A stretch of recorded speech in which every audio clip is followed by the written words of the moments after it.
اب جس طرح ریاض میں آج بھی میزائل فائر ہوئے ہیں یو ایس ایمبیسی پر.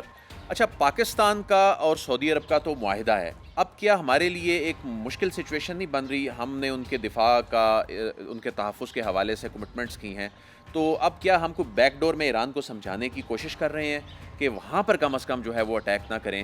اگر یہ خدا نخواستہ آگے بڑھتا ہے یہ کشیدگی، خاص طور پہ سعودی عرب کے حوالے سے، تو ہمارا اس میں پھر کیا کردار ہوگا؟ نہیں، یہ جو معاہدہ ہے یہ اسرائیل کے خلاف ہے. ٹھیک، اسرائیلی جہریت خلاف، کسی مسلمان ملک کا نہیں ہے. جیسے جب افغانستان نے پاکستان پر حملہ کیا دہشت گردوں کے ذریعے یا ڈائریکٹلی فائرنگ کی، تو ہم نے سعودی عربیہ کی مدد نہیں مانگی. ہم بھی تو شکار ہوئے نا جہریت کے، افغانستان کابل رجیم کی طرف سے. جی. تو جب اسی طرح جو ایران کا ہوا ہے، وہ مسلمانوں، جیسے افغانستان پاکستان دو مسلمانوں کی چپکلش تھی، یہ بھی دو مسلمانوں کی لڑائی ہے، ایران اور سعودی عربیہ. ہمارا اس سے تعلق نہیں، ہمارا ہے اسرائیل. اگر اسرائیل خدا نخواستہ سعودی عربیہ پر حملہ کرے اور یہ جو خادمین حرمین شریفین ہیں ان پر ہولی پلیسز پر کوئی خطرہ ہو، تو ہماری فوج بھی حاضر ہے، ہماری سپورٹ بھی حاضر ہے. کیا ہم یہ کہہ سکتے ہیں کہ ایران نے پہلے فیز میں اسرائیل کو ناکام کر کے گریٹر اسرائیل کا جو اس کا خواب تھا، جو وہ بہت آسانی سے پورا کرنا چاہتا تھا، اس میں ایک بڑی رکاوٹ ڈال دی؟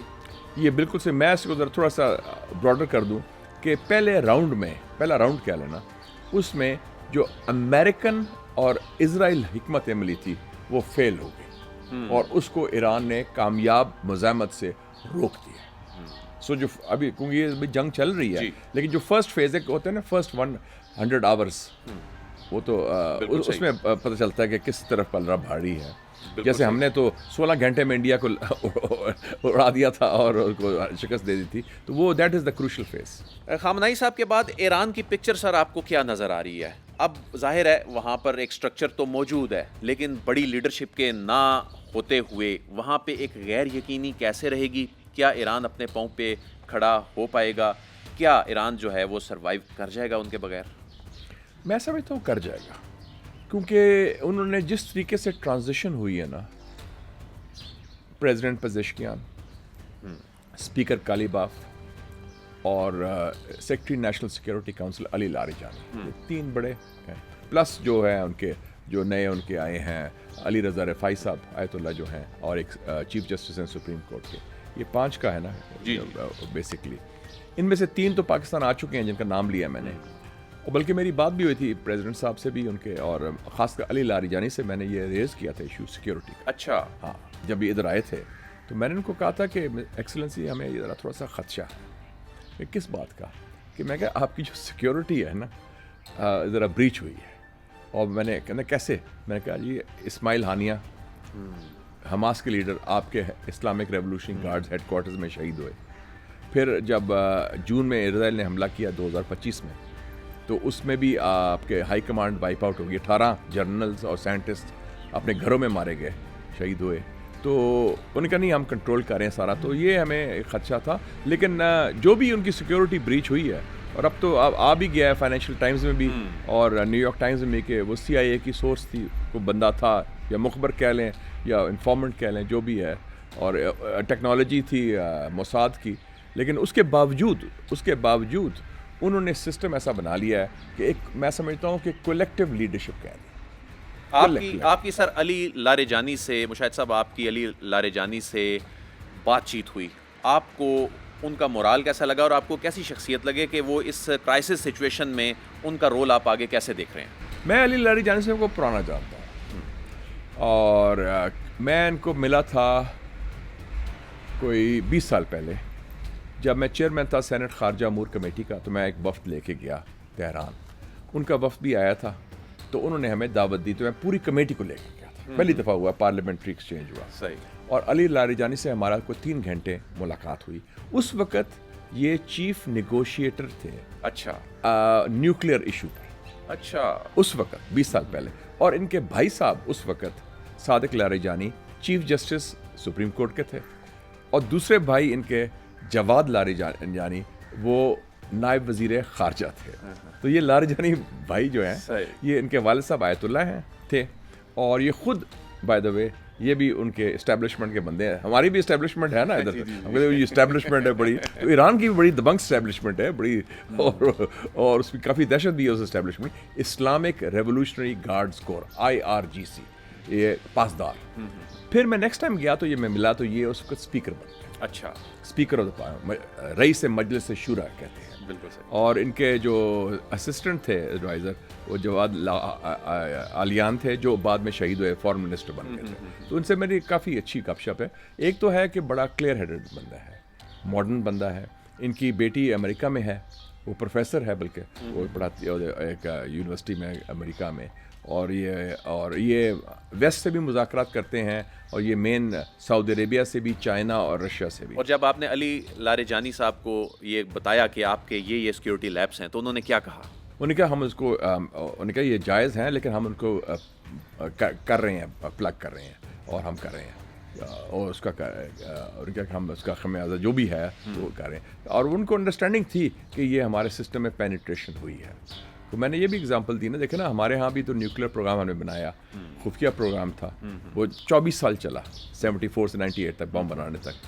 تو اللہ کا فضل ہے کہ حالانکہ سازشیں ہوئیں امریکہ کی طرف سے بھی, اسرائیل کی طرف سے بھی, اللہ کا فضل ہے سیبوٹاج نہیں کر سکے, اور نہ کسی ہمارے سائنٹسٹ کو خدا نخواستہ انہوں نے شہید کر سکے. آپ نے جب میاں نواز شریف صاحب کو کہا کہ ایٹمی دھماکے کر دیں, اس وقت بھی بہت سے لوگ جو ہیں وہ یہ نہیں چاہتے تھے کہ سینکشنز لگ جائیں گی, لیکن آج آپ کو یاد آتا ہے کہ اس وقت ایٹمی دھماکے جو کر دینا ہے وہ اگر نہ کیے ہوتے تو آج پاکستان کو کس طرح سے دنیا ٹریٹ کر رہی ہوتی؟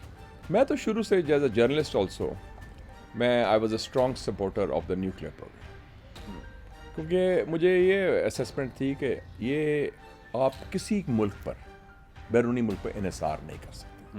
ہمیں بڑا تلخ تجربہ ہوا 71 کے بعد کہ ہم نے اس کو سارے تعلقات تھے, ہم پل بھی بنے چین اور امریکہ کے, امریکہ سے معاہدے بھی کیے, لیکن جب وقت آیا تو پاکستان دو لخت ہو گیا. ٹھیک ہے ہماری بھی کوتاہیاں تھی, غلطی تھی, لیکن باہر سے کوئی مدد نہیں آئی آپ کو بچانے کے لیے. وہ بیرا بھی نہیں آیا, اس کا انتظار تھا اور سارا کچھ تھا. تو ایک لیسن یہ تھا خود کفالت. تو اس لیے میں بھٹو صاحب کو ٹریبیوٹ پیش کرتا ہوں کہ 20 دسمبر 1971 کو وہ ٹیک اوور کرتے ہیں, اور اس کے 3 ہفتے بعد وہ میٹنگ بلاتے ہیں ملتان میں 12 جنوری کو 1972 کو, جس میں وہ کہتے ہیں کہ ہم نے بم بنانا ہے. دیکھیں سوچ دیکھیں, سب سے کمزور وقت تھا پاکستان کی تاریخ کا انہوں نے کہا. اور پھر اللہ کا فضل یہ ہوا کہ میں خود وزیر اطلاعات تھا, چیف اسپوکسمین تھا, اور میں میاں صاحب کے ساتھ تھا جب ہمیں خبر ملی 11 مئی 1998. ہم آستانہ گئے ہوئے تھے. آستانہ قازقستان کا شہر ہے. وہ کانفرنس تھی ECO کی, اکنامک کوآپریشن آرگنائزیشن, اور وہ ختم ہوئی تو وہ جیسے مری ہلز ہیں, مرغلا ہلز ہیں, تو میاں صاحب کو شوق ہے کھلا ڈولا کہ چال قدمی کا سیر سپاٹے کریں تھوڑے سے. شام کو چلے جانا تھا, میٹنگ ختم ہو گئی تھی. تو ہمیں بڑے ٹیلی فون آ رہے تھے, واکی ٹاکی, وہ سسٹم نہیں تھا ٹیلی فونس کا, سیل فون کا, کہ جی کوئی امپورٹنٹ میسج. ہم نے کہا میاں صاحب نے کہا چھوڑو جی, یہ تو آتے رہتے ہیں, کیری آن. واپس آئے تو MS نے کہا سر بڑا امپورٹنٹ ڈیولپمنٹ ہے, یہ اسرائیل وہ انڈیا نے کر دیا نیوکلیئر.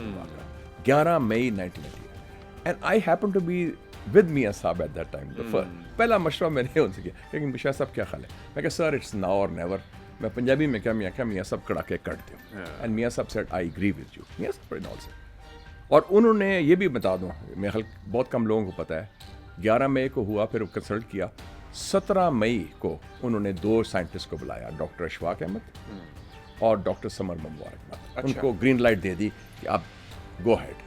17 مئی 1998 کو میاں نواز شریف صاحب نے گرین لائٹ دے دی تھی, اور ان کا یہ بس خفیہ رکھیں. انہوں نے کہا کتنا جلدی کر سکتے ہیں؟ انہوں نے کہا سر کوئی 10 دن لگیں گے ہمیں, وہ جو سراغ وغیرہ لگائے. اور یہ جو سائٹ تھی, یہ بھی بتاتا چلوں, بڑے کم لوگوں کو پتہ ہے, یہ 1979 میں جنرل ضیاء اللہ کے زمانے میں سلیکٹ ہوئی. اچھا, یہ سلیکٹ کر لی گئی تھی کہ یہاں پر ہم دھماکہ کریں گے.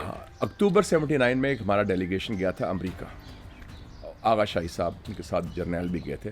اور یہ آپ دیکھیں نا اکتوبر 79, ابھی روس فوج نہیں ابھی آئی, بھٹو صاحب کی پھانسی ہوئی ہے, الیکشنز کینسل ہوئے ہیں, بڑا دباؤ ہے. ان کو پتہ چل گیا کہ کاہوٹا میں ہم کو کچھ چیز بنا رہے ہیں.